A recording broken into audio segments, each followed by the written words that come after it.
حضرت مالک بن دینار 400 سال پہلے لکھتے، کہتے میں طواف کعبہ کر رہا تھا، کوئی وظیفہ پڑھتا، کوئی وظیفہ پڑھتا، ایک نوجوان دیکھا ہر چکر پہ درود شریف ہی پڑھ رہا، ہر چکر پہ درود و سلام، ہر چکر پہ درود و سلام۔ فرماتے میں نے بازو تھاما، اس کے 7 چکر پورے ہوئے تو میں نے نکال لیا، میں نے کہا تجھے اور کچھ نہیں آتا؟ کہنے لگا الحمدللہ، الحمد سے لے کر بناس تک سارا قرآن یاد ہے، تو پوچھ کیا پوچھنا چاہتا ہے؟ تو میں نے کہا تو ہر چکر پہ درود کیوں پڑھتا ہے؟ تو کہنے لگا جس سے کچھ ملے وہی کام کرنا ہے نا، اپنا نفع دیکھ کے چلنا ہے نا۔ تو میں نے کہا نفع کیا ہے؟ کہنے لگا آپ کو کیوں بتاؤں؟ تو میں نے کہا مجھے جانتے ہو میں مالک بن دینار ہوں۔ کہنے لگا حضور آپ نہ پوچھتے تو بتاتا نا، میں اپنے والد کے ساتھ حج کرنے آ رہا تھا، رستے میں پردیس میں پوزیشن خراب ہو گئی، ابا جی بیمار ہو گئے، مغرب کی نماز کے بعد اچانک ان کی طبیعت بگڑی اور وہ انتقال کر گئے، ایک میں ایک میرے والد، تیسرا شخص کوئی نہیں۔ کہتے ہیں بڑا پریشان، ایک میرے پاس لالٹین، ایک دیا، ایک روشنی کا بندوبست ابا جی کے چہرے کے قریب کیا تو چہرہ کالا سیاہ ہو گیا، رات بھی اندھیری، جنگل کا زمانہ، شالا پردیسی کوئی نہ تھی وے کخ جنا تو پارے۔ کہتے ہیں رستہ بڑی پریشانی، جب میرا کوئی بس نہ چلا تو ایک درخت کے ساتھ ٹیک لگا کے بیٹھ گیا، رونے لگا یا اللہ کو مہربانی کر۔ کہتے نظر نیچے تھی تو خوشبو آنے لگ گئی، خوشبو مہکی، ذرا میں نے آنکھ کھلی تو میں نے ایک نور چمکتا دیکھا۔ کہتے ہیں میرے قریب سے کچھ لوگ گزرے، لگا یوں کہ یہ زمین کے باسی نہیں، یہ دنیا کے رہنے والے نہیں۔ 5 لوگ گزرے، 4 ستارے تھے اور درمیان میں ایک آفتاب تھا۔ کہتے ہیں وہ گزرے، میرے قریب سے گزرے تو میں کھڑا ہوا، میں نے کہا کہیں جا رہے ہیں، ان کے ارد گرد نور ہی نور۔ کہتے ہیں میں حیران ہوا کہ میرے باپ کی میت کے قریب جا کے وہ کھڑے ہو گئے، ایک نور والے، ایک روشنی والے، ایک خوبصورت مکھڑے والے نے، جو ان چاروں کے مجھے سردار لگتے تھے۔ انہوں نے جیسے ہی میرے ابا جی کے چہرے سے نقاب ہٹایا اور پھر انہوں نے میرے والد کے چہرے پہ ہاتھ پھیرا، ظلمت کو ان کے نور نے کافور کر دیا، جس پر پڑی نظر اسے بھی نور کر دیا۔ بعد مرن دے مکھڑا میرا ہو جاوے جے تازہ، سمجھ لینا محبوب میرے نیان پڑھیا جنازہ۔ فرماتے چہرے پہ ہاتھ پھیرا تو میرے باپ کا چہرہ نور والا نور ہو گیا۔ فرماتے وہ اوپر کپڑا دے کے دوبارہ پیچھے کی طرف پلٹے تو میں قدموں میں بیٹھ گیا۔ توجہ ہے آپ کی؟ کہتے میں قدموں میں بیٹھا، میں نے کہا اس پردیش میں، اس دکھ میں، اس تکلیف میں آنے والوں کون ہو؟ کہتے ان میں سے ایک چھوٹے قد والے نورانی چہرے والے بولے، کہنے لگے تو نہیں جانتے میں علی ہوں، یہ عثمان ہے، وہ ابو بکر ہے، یہ عمر ہے، اور تجھے پتا ہے یہ جو نورانی چہرے والے ہیں یہ اللہ کے محبوب ہیں، مدینے سے آئے ہیں۔ کہا اس غربت میں، تنہائی میں، اس دکھ میں میرے رسول پاک نے پیچھے رخ پھیرا، کہتے حضور نے سینے سے لگایا، فرمایا فکر نہ کرنا، سویرے فوجیں آئیں گی جنازہ پڑھنے، سویرے فوجیں آئیں گی، فکر نہ کرنا۔ کہتے میں قدموں سے لپٹ گیا، اتنی بھی جلدی کیا ہے، ذرا ٹھہر جائیے، ساری عمر گزار کے آئی ہے یہ گھڑی۔ میں نے کہا محبوبہ مہربانی فرمائی، کرم نوازی فرمائی، حضور اتنی بندہ نوازی کی آئے ہو تو سونیا بتاؤ تو صحیح، آخر میرے باپ میں کیا ایسا تھا کہ ان دکھوں میں آپ آئے اور آ کے نور نالا نور کر گئے، روشنیاں بانٹ گئے۔ میرے مرنے پہ ہر سو شور مچ جائے گا، دیکھو گے کہنے الوداع سرکار خود تشریف لائیں گے۔ کہا اس موقع پہ الوداع کہنے آئے ہو؟ تو فرماتے حضور نے فرمایا تجھے پتا ہے تیرا باپ ہر لمحہ مجھ پر درود پڑا کرتا تھا، ہر گھڑی سلام بھیجتا تھا، اس نے عمر بھر مجھے بھلایا نہیں، اس نے مجھے نہیں بلایا تو میں اسے کیسے بھول جاتا، اس نے مجھے نہیں بھلایا تو میں کیسے بھول۔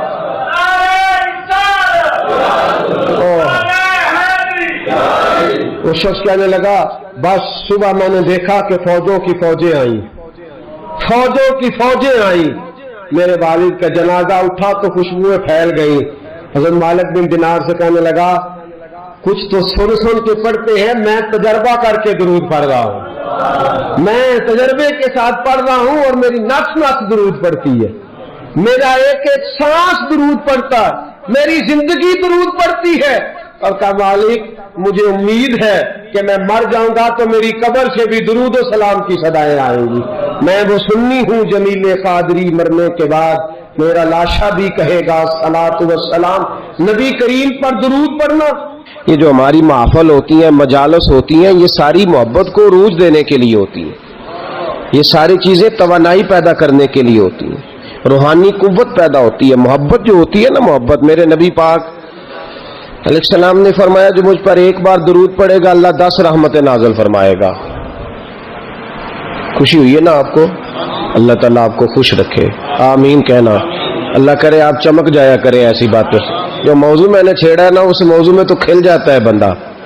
کہا نبی پاک علیہ السلام نے فرمایا جو ایک بار درود پڑھے اللہ 10 رحمتوں کا نزول فرماتا ہے، 10 گناہ معاف فرماتا ہے، 10 درجے بلند کرتا ہے۔ ایک حدیث میں فرمایا جو 10 بار پڑھے گا اللہ 100 رحمت نازل کرے گا، جو 100 بار پڑھے گا اللہ 1000 رحمت نازل فرمائے گا، اور ایک جگہ فرمایا جو 1000 بار پڑھے گا نا اللہ اس کی پیشانی پہ لکھ دے گا کہ یہ بندہ نفاق سے بھی بری ہے اور دوزخ کی آگ سے بھی بری ہے۔ یہ سارا ثواب گنوایا، یہ سارا درود پاک کا یہ ثواب گنوایا حضور نے۔ فرمایا درود پڑھو گے قیامت میں روشنی ملے گی، درود پڑھو گے قیامت کے اندھیروں میں تمہیں نور ملے گا، ثواب گنوائے۔ ایک حدیث میں کیا لفظ ہے؟ ایک بار پڑھو 10 بار پڑھو 100، یہ ثواب ہے۔ اور ایک حدیث میں کیا فرمایا؟ فرمایا اسمعوا صلاۃ اہل محبتی، ہاں اگر تو محبت سے پڑھے گا تو حضور اس کا کیا ثواب ہے؟ فرمایا اس کا ثواب یہ ہے کہ تو پڑھے گا اور تیرا رسول اپنے کانوں سے تیرا درود سنے گا۔ آج بڑے وظیفے درود و سلام کا بڑا ذکر ہوتا ہے، لیکن میں دیکھتا ہوں اس کے خلوص سے ہمارا مزاج خالی ہوتا جا رہا ہے، خالی ہوتا جا رہا ہے ہماری طبیعت۔ بہت کم لوگ ہیں جو کہتے ہو میں 1,00,000 روز پڑھتا ہوں، 2,000 50,000 20,000، یہ مزاج ہی ہم نے چھوڑ دیا۔ نبی کریم سے محبت کا پہلا درجہ درود و سلام ہے۔ اگر آپ درود و سلام نہیں پڑھتے تو ناقص ہے محبت۔ بھائی کیسا تجھے پیار ہے کہ تو محبت کے ساتھ درود و سلام بھی نہیں پڑھتا؟ تو کم از کم ایک دن میں 500 بار ضرور پڑھا کریں۔ پڑھیں گے انشاءاللہ؟ فجر کے بعد کتنا پڑھنا ہے؟ 100، ظہر کے بعد، عصر کے بعد، ٹائم کتنا لگتا ہے جی؟ 10 منٹ، کل کتنے ہو گئے؟ 50 منٹ بس۔ اگر تو پیچھے پلٹ کے میرے دوست کبھی دیکھے نا تو تیرے نبی ساری رات ہی تیرا ذکر کرتے رہتے ہیں، یا اللہ اسے بخش دے، یا اللہ اسے معاف کر دے۔ تو 50 منٹ نہیں دے سکتا درود و سلام کو۔ اور میں کہا کرتا ہوں، امام سخاوی سے کسی نے کہا تھا حضور کی زیارت کرنے کو دل کرتا ہے، تو آپ نے فرمایا رات بستر پہ خوشبو لگا لے، وضو کر لے، کعبے کی طرف چہرہ کر لے، درود پڑھتے پڑھتے سو جا۔ جس مصطفیٰ پہ تو درود پڑھے گا وہ خواب میں آ کے تجھے جلوہ بھی دکھا جائے گا، وہ خواب میں آ کے تجھے دکھائے گا۔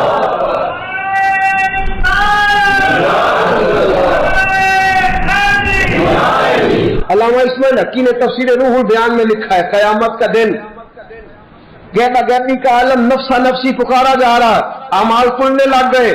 ایک بندہ ہے گناہگار ہے، خطا کار ہے، اسی اشعار ہے، بھول گیا، خطائیں ہو گئی، ایمان سلامت لے کے گیا، آیا کرتا تھا مسجد، لیکن کسی گناہ میں بھی الجھ جاتا تھا۔ ہوا یہ کہ معاملہ اتنا بگڑا کہ گناہ زیادہ ہو گئے، نیکیاں کم پڑ گئیں، اعمال کھلنے لگے تو یہ کانپنے لگا۔ نتیجہ یہ نکلا کہ تو فیل ہو گیا ہے۔ فرشتوں نے تھاما، گھسیٹ کر جہنم کی طرف لے جانے لگے۔ حضرت آدم کی نظر پڑ گئی، باپ ہے نا ساری مخلوق کے، باپ کو تکلیف ہوتی ہے، نظر پڑی۔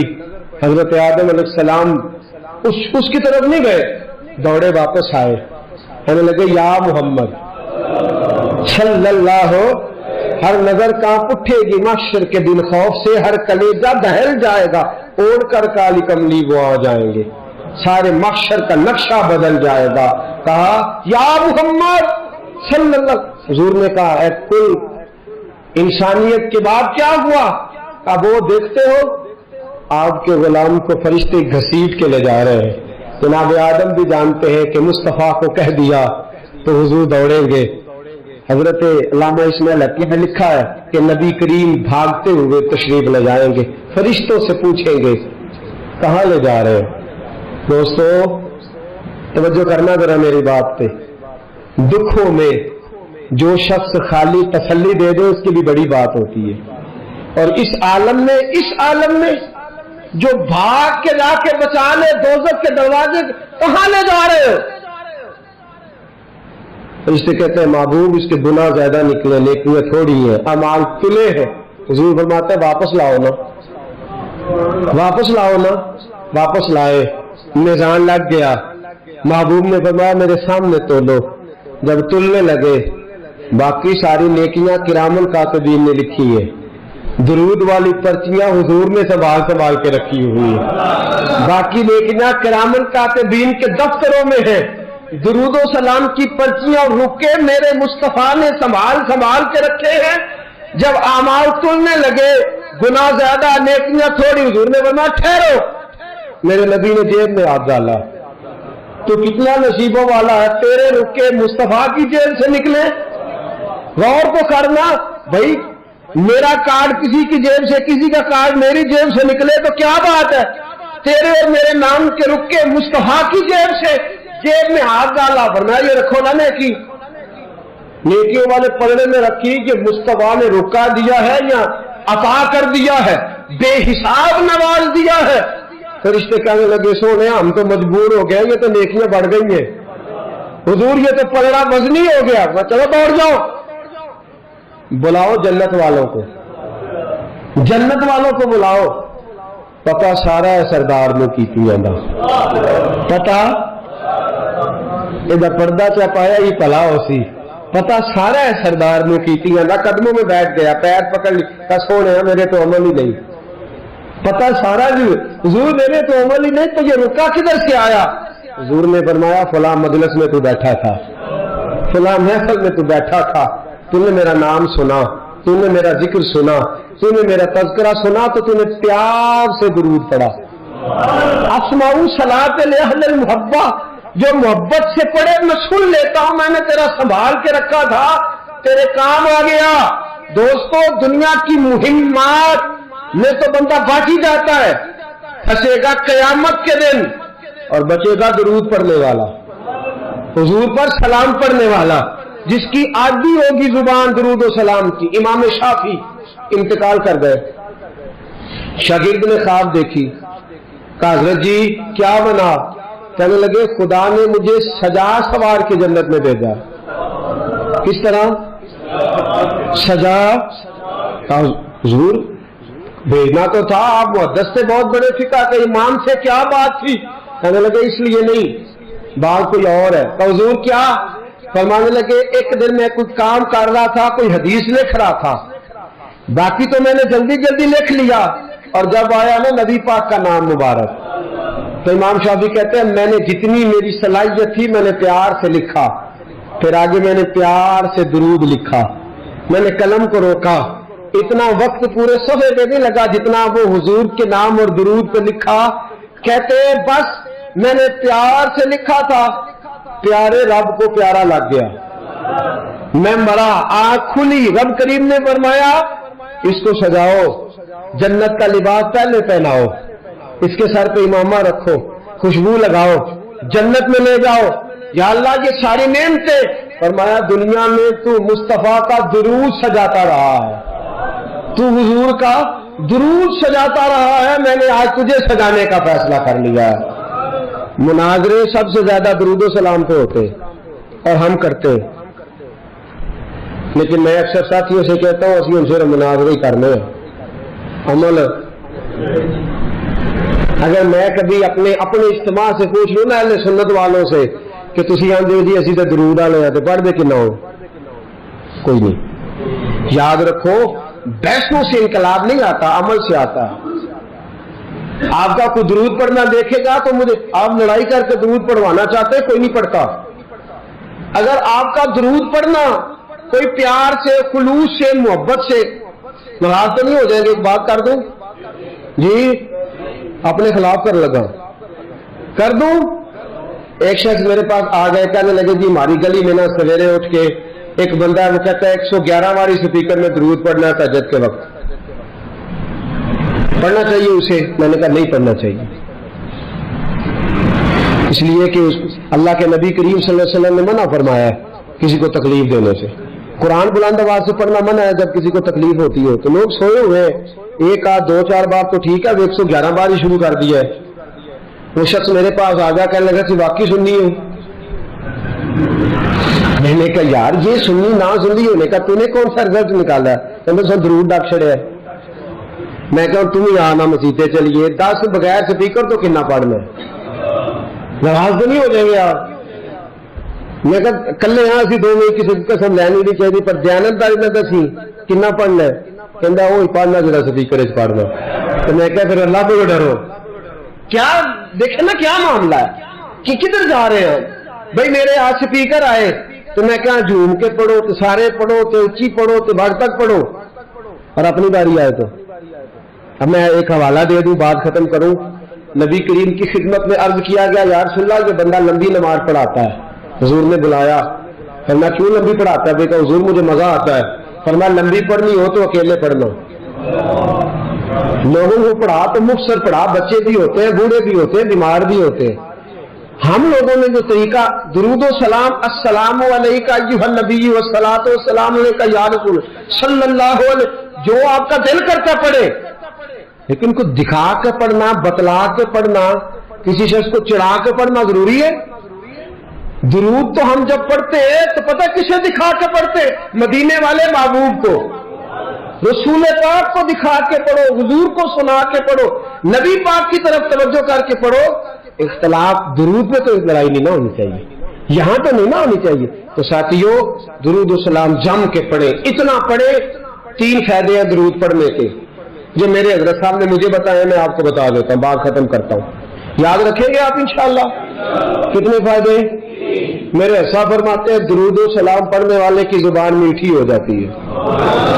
کک سوادنی مشری اندر کھنڈا می چٹ ڈٹیاں، اینا ساریاں گلاں نالو گلاں سجن دیاں میٹھیاں. درود پڑھنے والے کی زبان فرماتے ہیں دل نرم ہو جاتا ہے. یہ میرے حساب نے مجھے بتایا، دل اور روح پاک ہو جاتی ہے. یہ رسول اللہ کا کرم ہے کہ اللہ نے ہمیں ان کی امت میں پیدا فرمایا ہے. یہ کرم ہے، نبی پاک کا صدقہ ہے. تو حضور کے احسانات تقاضا کرتے ہیں کہ نبی پاک صلی اللہ علیہ وسلم پر زیادہ سے زیادہ درود و سلام پڑھا جائے. پھر درود و سلام اللہ کی رضا بھی ہے. اللہ چاہتا ہے کہ میرے بندے میرے نبی پر درود پڑھے. درود و سلام نبی پاک صلی اللہ تعالی علیہ وآلہ وسلم پر اللہ کی رضا بھی ہے، اور خود نبی پاک کی بھی رضا ہے کہ لوگ ان پر درود پڑھیں. یہ جو سورہ احزاب کی آیت ہے نا، ان اللہ و ملائکتہ یصلون علی النبی، یہ اس کا شان نزول ذرا دیکھیے گا کیا ہے. پہلے تو لوگ مقابلہ کرتے رہے حضور علیہ السلام کے ساتھ، فکری مقابلہ جاری رہا. فکری وہ کہتے تھے نہیں ایک خدا کیسے نظام چلا سکتا ہے، معاذ اللہ ممکن ہی نہیں، زیادہ لوگوں کی ضرورت ہے، بت یہ وہ باتیں ہوتی تھی. پھر جب فکری اور علمی جگہ پہ ناکام ہو گئے تو پھر انہوں نے تلوار کی جنگ لڑنی شروع کر دی. بدر میں تلواریں لے کے آ گئے، احد میں تلواریں لے کے آ گئے. جب وہاں بھی ناکام ہوئے تو شخصی اعتراض، جب کوئی بندہ کسی شخص کی قوت کا، طاقت کا، علم کا جواب نہیں نہ دے سکتا، پھر وہ شخصی اعتراض کرتا ہے تو انجدہ ہے تو بندہ ہی نہیں ٹھیک. اب یہ کیا ہے؟ شخصی اعتراض وہ لوگ کرتے ہیں جو بڑے نچلے طبقے کے لوگ ہوتے ہیں، چھوٹے ذہن کے لوگ. کسی کی ذات پر اعتراض کرنا، اس کی شخصیت کو مورد الزام ٹھہرانا، جو چھوٹے لوگوں کی بات ہے. چھوٹے لوگوں جب کسی شخص کو آپ چھوٹی بات کرتے دیکھیں نا تو سمجھے خود ہی بڑا چھوٹا ہے. جو بڑی بات کرنے والا ہوتا ہے وہ بندہ بڑا ہوتا ہے. کفار مکہ نے کیا کیا؟ شخصی اعتراض شروع کر دیے. نبی پاک پہ معاذ اللہ استغفر اللہ الزام لگانے شروع کر دیے۔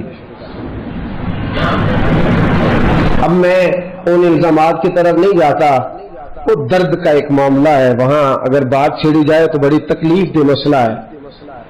ایک بات صرف کرتا ہوں، ایک سب سے بڑا الزام یہ لگاتے تھے کہ حضور کی تو اولاد ہی کوئی نہیں، معاذ اللہ استغفر اللہ۔ پھر ایک بہت بڑا الزام یہ لگاتے تھے کہ انہوں نے 11 نکاح کیے ہیں، صرف 2 بیویوں سے اولاد ہوئی ہے، باقی جگہ پہ تو معاملہ ہی کوئی نہیں۔ پھر جب نبی پاک صلی اللہ علیہ وسلم نے کچھ مال غنیمت 5واں حصہ حضور کا تھا، تو وہ مال غنیمت کا 5واں حصہ حضور اپنے پاس رکھنے لگے، اس میں سے حضور نوازتے تھے غریبوں کو، مسکینوں کو، کہنے لگے تو انہوں نے بھی سمیٹنے شروع کر لیے۔ تو معاذ اللہ یہ الزامات، اب شخصی اعتراضات، ذات پر جب تنقید ہونے لگی تو حضور پریشان ہوئے۔ عام عزت دار آدمی کے بارے میں بھی کوئی شخص بات کرے تو اسے تکلیف ہوتی ہے۔ کائنات میں سب سے زیادہ عزتیں اللہ نے میرے نبی کو عطا فرمائی ہیں، کل کائنات کی عزتوں کے وارث رسول پاک ہے۔ ایک کونے میں مسجد نبی کے کونے میں روایت کے راوی حضرت ابو ہریرہ ہے، کہتے ہیں دونوں گھٹنوں کے اوپر یوں بازو لگا کے ان کے اندر سر رکھ کے حضور تشریف فرما ہے، مقدس آنکھوں میں آنسو کونے میں، اور نبی پاک نے جب چہرہ اٹھایا تو داڑھی مبارک سے آنسو کے قطرے گرنے لگے۔ حضور کیا ہوا؟ کہا ابو ہریرہ دیکھ تو صحیح، کل یہ مجھے صادق اور امین کہتے تھے، کل یہ میرے نام کی مالا جپتے تھے، آج یہ مجھ پہ الزام لگانے لگے ہیں، ابھی جملے پورے ادا نہیں ہوئے۔ حضرت جبریل آئے، کہنے لگے سونے رب فرماتا ہے یہ بکواس کرتے ہیں، انہیں کرنے دے، ان اللہ وملائکتہ یصلون علی النبی، ان کو کرنے دے جو کرتے ہیں، تیرا رب بھی تیرے اوپر درود بھیجتا ہے، اور اس نے سب فرشتوں کی ڈیوٹی لگائی ہے کہ میرے نبی پہ درود ہی بھیجتے رہو۔